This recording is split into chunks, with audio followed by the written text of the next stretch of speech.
the largest youth population in history, 1.2 billion people, which means that if we're talking about true democracy, innately we're talking about how to have youth be a true, active, legitimate participant of decision-making processes and policy-making processes. And to do that, what we must achieve is to limit or take away those things that are challenging and becoming obstacles for youth participation. The first is by changing the legislative frameworks so that youth are actually able to participate and run for office and vote. So there's a need to ensure that the constitutional process gives an opportunity for young people not just to take part in election, but to also have the ability to seek for elective positions at whatever stage they want to do that. Many of our young people are excluded from the formal institutions of participation, and because of this social inclusion, it's important for government, for parties, for civil society groups to undertake programs either separately or together to ensure social inclusion and participation of young people. I have a message to send to all the parties and all the politicians in the whole world, is that you cannot win if you don't engage young people in politics. And you cannot win if young people are not on your side.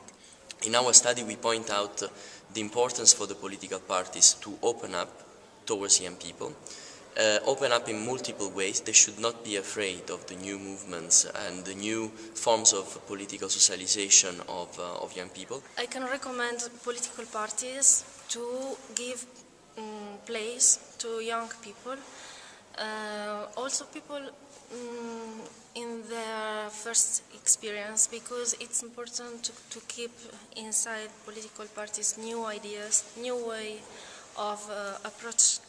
It's really necessary bridge the gap between the informal participation, like a protest or something like that, and the formal ways of participation, the participation in the political parties and the participation in parliaments. You have to really recognize that young people are on a political base are rejecting the current political order.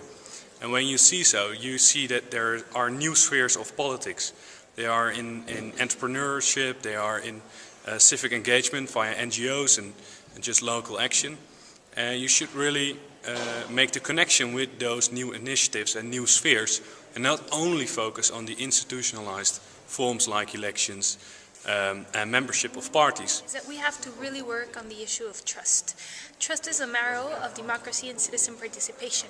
Without trust, we don't have engagement. And without trust and without engagement, we do not have the basic structure of a democratic life, neither for today nor for the future.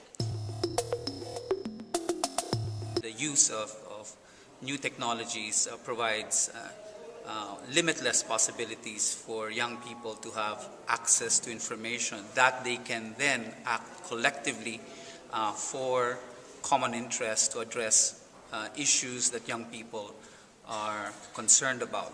And the third is to use technology, applying it both understanding that it must be combined with non-technological approaches to maximize and accelerate the voices of youth to ensure that their needs are truly addressed by their governments.